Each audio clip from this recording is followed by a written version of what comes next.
మీ మోకాల నొప్పులకు ఎటువంటి సర్జరీ లేకుండా ఎపియాన్ పెయిన్ క్లినిక్ అందిస్తున్న అత్యాధునిక చికిత్స. కొంతమంది మేము కాఫీ తాగుతామని మంచిది అంటే కదా లివర్ కింద. కాఫీ పాలతో తాగితే మంచిది కాదు. Black coffee 2 cups every day. 2 cups every day is very good for fatty liver. అదే విధంగా you take ginger and turmeric tea, అంటే హాట్ వాటర్ లో జింజర్ గానీ టర్మరిక్ వేసుకొని తాగితే that also is very good liver మాట. అది కూడా చాలా మంది రియలైజ్ చేయరు. గ్రీన్ టీ కొంతవరకు మంచిదే. ఇటువంటి సబ్స్టెన్స్ ఆర్ గుడ్. వేరే ఆల్రెడీ ఫ్యాటీ లివర్ ఉన్న వాళ్ళకి ఆల్కహాల్ కొంచెం క్వాంటిటీ తీస్తే కూడా మంచిది కాదు. చాలా మంది రెడ్ వైన్ మేము తాగుతాం సార్ హార్ట్ కి మంచిది అంటారు. రెడ్ వైన్ వల్ల లివర్ చెడిపోతుంది. ఆ లివర్ వల్ల హార్ట్ కి మంచిది కాదు. నీకు రెడ్ వైన్ తోటి బెనిఫిట్ రావాలంటే నిజంగా హార్ట్ కి you have to drink 5 liters of red wine every day. 5 liters అంటే యాంటీ ఆక్సిడెంట్ దాంట్లో ఉంటుంది మాట. ఆ యాంటీ ఆక్సిడెంట్ క్వాంటిటీ మీకు బెనిఫిట్ రావాలంటే 5 liters. దాని వల్ల anti oxidant available as tablet. You can buy the tablet and take 5 liters. ఒక ఎగ్జాంపుల్ ఒక రీజన్ వచ్చేసింది మాట red wine. Sir snake wine అని ఇప్పుడు వస్తుందట చైనాలో. అవునవును. ఆ స్నేక్స్ వేసేసి అదేదో లాంగివిటీ పెరుగుతుందంట అది అంటారు కానీ అదంతా కూడా సబ్స్టాన్షియేటెడ్ కాదు. No scientific evidence for that.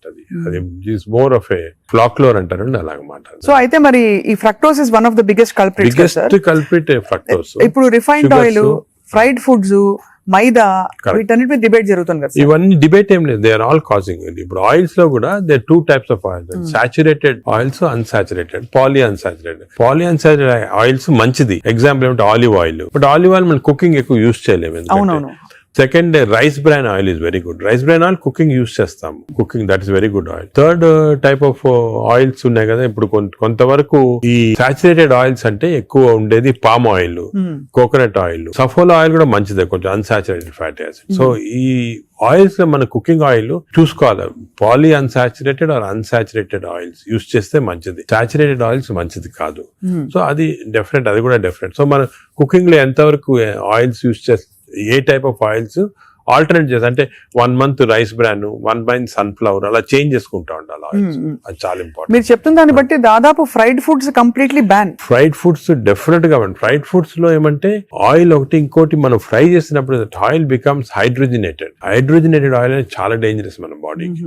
Fry చేసినప్పుడు అయిపోతుంది. అయినప్పుడు బాడీకి ఇట్స్ నాట్ ఆల్ గుడ్. ఇంకోటి ఏమంటే సేమ్ ఆయిల్ రిపీట్ చేస్తానే ఉంటారు. ఇప్పుడు బయట రోడ్ లో మిర్చి బజ్జీలు తింటుంటారు, ఆ 1 month సేమ్ ఆయిల్ ఉంటుంది. That oil is totally dangerous, బాడీకి డైరెక్ట్ గా వెళ్ళిపోతుంది ఫ్యాట్ కి. ఎయిర్ ఫ్రైయర్ ఇస్ బెటర్ అంటారా? ఎయిర్ ఫ్రైయర్ డెఫినెట్ గా, ఇప్పుడు want to eat fried food, air fryer is better. అది ఎయిర్ ఫ్రైయర్ లో కూడా స్మోక్ ఇది వస్తుంది అనమాట. అది దట్ ఈస్ డెఫినెట్లీ బెటర్. అదే విధంగా యూజింగ్ ప్లాస్టిక్స్ కూడా, ఎస్పెషల్లీ హీట్ చేయడానికి మైక్రోవేవ్ లో కూడా ఒక ప్లాస్టిక్స్ యూజ్ చేస్తారు. అది కూడా మంచిది కాదు. ఈ ప్లాస్టిక్స్ మైక్రో ప్లాస్టిక్స్ అవుతాయి అన్నమాట. మనం తిన్నప్పుడు మనకి తెలియదు. ఈ మైక్రో ప్లాస్టిక్స్ బాడీకి వెళ్ళిపోయి that also causes fatty liver. అవునా సార్? మైక్రో ప్లాస్టిక్స్ వల్ల కూడా మంచిది. సో ఎస్పెషల్లీ మీరు ఈ ఫుడ్ బయట నుంచి ఆర్డర్ చేస్తారు, ప్లాస్టిక్ దాంట్లో వస్తుంది, దాన్ని ఓవెన్ లో పెడతారు, తింటారు. That causes microplastics and causes that is something nobody new. Cancer గురించి అనుకుంటాం కానీ ఫ్యాటీ లివర్ వస్తుందని ఎవరికి తెలియదు. That is also very problem. Second, ఇంకోటి సర్ప్రైజింగ్ థింగ్, రీసెంట్ గా మనం air pollution also is producing fatty liver. Air pollution ఇప్పుడు కొన్ని సిటీస్ లో మన దేశంలో ఎయిర్ పొల్యూషన్ ఎక్కువ. సాయంకాలం బయటకు వెళ్ళారు, ఎయిర్ పొల్యూషన్ వెళ్ళారు, రూమ్ లో కూర్చొని తాగుతారు, డ్రింక్ చేస్తుంటారు అనమాట. ఎయిర్ పొల్యూషన్ బయటకు, ఎయిర్ పొల్యూషన్ డ్రింక్ 2 ఎఫెక్ట్ వచ్చి కంప్లీట్ లివర్ చెడిపోతుంది. అంతే. So air pollution is not all, చాలా డేంజరస్ లివర్ కి. అది కూడా దట్ కెన్ కాజ్, ఈ పార్టికల్స్ ఉంటాయి కదా, అవి లివర్ లో ట్రాప్ అయిపోయి దాని వల్ల ప్రాబ్లమ్ వస్తుంది.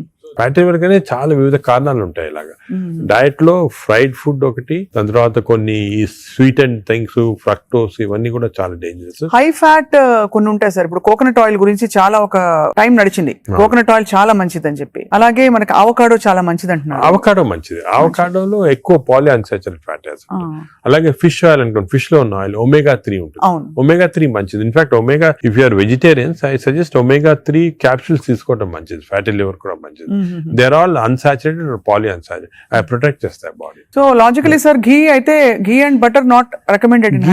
ఘీ అండ్ బట్ స్మాల్ క్వాంటిటీస్ లో ghee is okay, but not above say more than 1 teaspoon, table spoon కూడా, టీ స్పూన్ ఇస్ నాట్ అది సరిపోదు, దానికన్నా ఎక్కువ తీసుకోవాలి. Non vegetarian diet, vegetarian diet, fatty liver కి సంబంధించి మీరు ఎలా కంపేర్ చేస్తారండి? ఫ్యాటీ లివర్ డెఫినెట్ గా vegetarian diet superior fatty liver కి.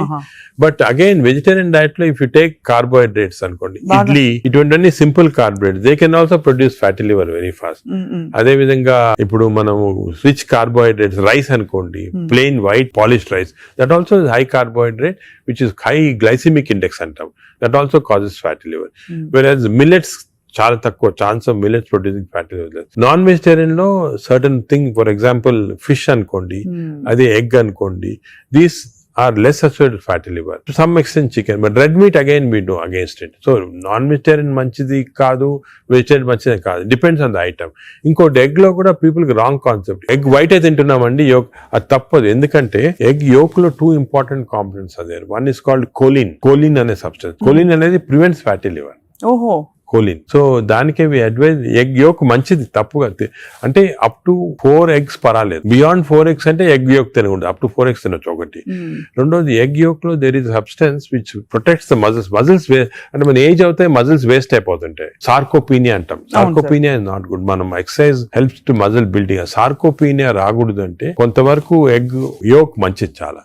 సో నేను అడ్వైజ్, ఇంకో ఇంపార్టెంట్ అడ్వైజ్ పీపుల్ కి ఏమంటే కైండ్లీ ఓన్లీ ఎగ్ వైట్ అని కాదు, ఎగ్ యోక్ కూడా కనీసం if you're eating 2 eggs, 1 egg with egg yolk తినండి, 1 egg వితౌట్ ఎగ్ యోక్ తినండి. చాలా ఇంపార్టెంట్. ఒక యావరేజ్ 70 కిలోల వ్యక్తి రోజుకి 70 గ్రాముల ప్రోటీన్ తినాలి. కరెక్ట్. అంటే మనకి దాదాపు ఒక డజన్ eggs per day. అంటే ప్యూర్ గా ఎగ్స్ మాత్రం. అంటే ఎగ్ తోటి యూ గెట్ 10 grams అనుకోండి ఒక ఎగ్ తోటి ప్రోటీన్. సో 2 eggs తింటే 20 grams. 20 grams ఎగ్ ప్రోటీన్ ఇది ఓకే. అదే విధంగా దాల్, లెంటిల్స్, స్ప్రౌట్స్, ఇవన్నీ కూడా బీన్స్, ఇవన్నీ కూడా ప్రోటీన్స్ వస్తాయి వెజిటేరియన్. నాన్ వెజిటేరియన్ లో యావరేజ్ ఒక ఫిష్ అనుకోండి, ఒక పీస్ ఆఫ్ ఫిష్ కానీ ఒక చికెన్ అనుకోండి, దాంట్లో నుంచి వస్తాయి అన్నమాట. యోగర్ట్ కూడా చాలా మంచిది. పాలు మంచిది కాదు, యోగర్ట్ మంచిది. యోగర్ట్ ఆల్సో కంటైన్స్, ఇప్పుడు హై ప్రోటీన్ యోగర్ట్స్ కూడా ఉన్నాయన్నమాట, ఎక్కువ ప్రోటీన్. గ్రీక్ యోగర్ట్ లాగా. The only thing is my advise, processed food మంచిది కాదు. అన్ని దాదాపు అంతే కదా సార్, ఇప్పుడు దొరికేవన్నీ ప్రాసెస్డ్ కాదు. అంటే దొరికేదంటే మీరు ప్రాసెస్ ఫుడ్ అంటే ఆల్రెడీ పార్ట్లీ కుక్డ్ కానీ, లేదా మీరు బయట నుంచి ఆర్డర్ చేస్తారు స్విగ్గీ అవి కానీ, అటువంటి ప్రాసెస్డ్. బట్ మీరు సూపర్ మార్కెట్ కి వెళ్తే you can buy regular food కదా, ప్రాసెస్ ఫుడ్. ఇప్పుడు పన్నీర్ లో కూడా కల్తీ ఉందని చెప్పి ఈ మధ్య స్టడీస్ బయటపడ్డాయి. అంటే paneer is not actually paneer, దానిలో ఏదో కలుపుతున్నారు. అంటే actually anything that is process, మనం హోమ్ మేడ్ ఆర్గానిక్ ఫుడ్ చాలా మంచిది. We're going away from that. తప్పది. సపోజ్ మనం మార్కెట్ కి వెళ్ళి వెజిటబుల్స్ కొన్నాం, ఇది కొన్నాం, ఎగ్స్ కొన్నాం, ఇంట్లో చేసుకోవచ్చు కదా. ఆ సేమ్ థింగ్ మీ ప్యాకేజ్ దాంట్లో తీసుకున్నాం అనుకోండి, ప్యాక్డ్ ఫుడ్ లో ఈ నూడిల్స్ కానీ, వర్స్ట్ నూడిల్స్ దాంట్లో కార్బ్స్ ఎక్కువ ఉంటాయి, ప్రాసెస్డ్. ఈ ప్రాసెస్ ఫుడ్ లో ఏమంటే అల్ట్రా ప్రాసెస్డ్ అంటాం. Now in western countries they are called ultra process people. అంటే ఉట్టి అదే తింటారు మన ultra.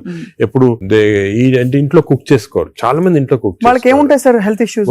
So ultra process food వల్ల ఏమొస్తుందంటే, in addition to that high carbs, high sodium ఎక్కువ ఉంటుంది అల్ట్రా ప్రాసెస్ ఫుడ్ లో. సో బీపీ అది. Second important thing ultra preservatives, అదే విధంగా కలరింగ్ ఏజెంట్స్ ఇవన్నీ ఉంటాయి. దీని వల్ల ఏమవుతుందంటే ఫుడ్ టేస్ట్ బాగుంటుంది చాలా. It contains this tasty thing. ఈ టేస్ట్ వల్ల once you tend to eat more, number 1. Number 2, ఈ ప్రాసెస్ ఫుడ్ వల్ల గట్ మైక్రోబయోమ్ అన్ని చెడిపోయి బ్యాడ్ మైక్రోబయోమ్ వచ్చి అది లివర్ కి ఎఫెక్ట్ అవుతుంది.